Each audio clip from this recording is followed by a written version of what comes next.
Hey guys, this is Dan from Rebel Rock Records and More, and this week we're going to be talking about my 5 favorite live albums. Stay tuned.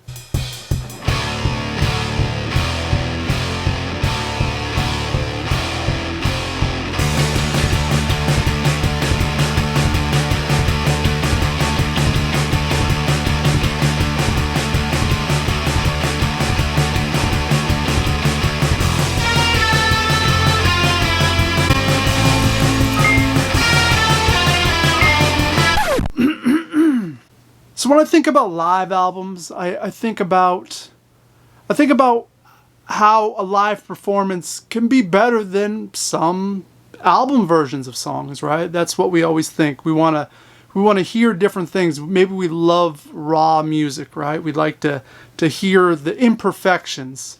Sometimes with studio recordings, it just doesn't do the trick. And I definitely have some artists on my list that I think their live stuff might be their definitive way to listen to them. So we're going to go through it. I got my 5 here in no real order. I guess I'll leave my number 1 as my number 1. The others, doesn't really matter. Coming in at number 5 is the MC5. Kick out the jams, motherfucker. Right? What a bold move. So your first album, you get signed to this major label deal. You decide you're going to record your first album live. That's ballsy right there. And they actually pulled it off, right? Because that record, if you know it, it's from start to finish, it's there. It has all kinds of psychedelic elements to it. It has this raw power that, no pun intended, that no other record has. And you've heard the other MC5 albums that they actually went into the studio to produce, and it was never quite the same. So number 5, we're going Kick Out the Jams, MC5. Number 4 is Thin Lizzy's Live and Dangerous. Once again, it's that band, Thin Lizzy live, I think sounded better than half the studio recordings they did. The studio stuff's fine, but you put it in a live setting, that's where it came alive. Really, it was dangerous. It was dangerous. Number 3, if we're talking bang for your buck here, we're talking Bruce Springsteen live, 75 to 85. There's a ton of tracks on there.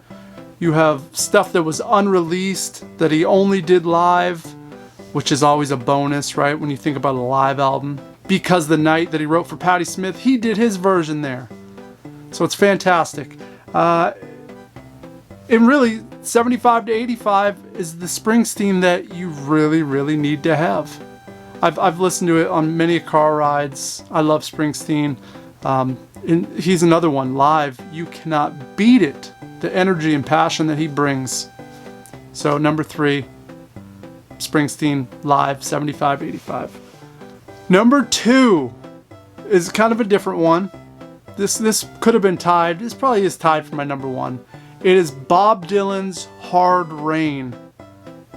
This was a tour where Bob Dylan just reinventing himself. He just didn't give a shit. He's got Mick Ronson from David Bowie's band rocking out with him. The drumming, everything about this album is just different. It just sounds different to me. There's violins, there's a million guitar tracks on there. I don't know who's playing what, but it sounds tasty. And the rhythm section with the bass in the drums is unlike anything I've ever heard before. It's got this, you gotta just listen to it. Down below, I'll link some examples of some tracks from Hard Rain.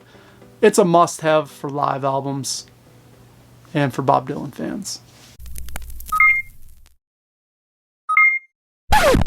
And my number 1 pick for favorite live album of all time is Sam Cooke's Live at the Harlem Square Club from 1963. Even though this album wouldn't be released until the 1980s, which is the sad part. So what we have here is Sam Cooke back in '63 playing in a club, and I don't even know how to describe it. The energy in the rawness is through the roof, because we all know Sam Cooke, a lot of beautiful songs, really produced. But when you hear these songs, the same songs live with this backing band just bringing fire, and you hear the crowd singing along, they're clapping, you can hear them dancing. I mean, to be in that room would have been magical. It sounds like there's only a few hundred people in this room. I've listened to this album thousands of times. It never gets old. And the fact that it was released in the 80s because, well, the major label didn't want to release it back then because they didn't want to offend the white audience that was buying these Sam Cooke records, which is, it's sad. It's a really sad thing. I'm glad that it was released eventually, but, you know, Sam didn't see the release of this album. So that's number one. Let me know down below your top 5 albums. There was a couple I left off because it was only 5, right? I could have put Kiss Alive there, but that's questionable. How much of that was live? We don't know. Has live crowd noise. The Last Waltz from the band was right there too, but there's a track with Joni Mitchell, and God, I hate Joni Mitchell so much. So let me know, guys, down below your top 5. That's how we get to know each other around here, through music. I love that. I love finding out what people love, because you can tell a lot by that person. I don't know what you can tell by me, by mine, but either way. Till next time, guys. Spin it. And I'll spin off right now.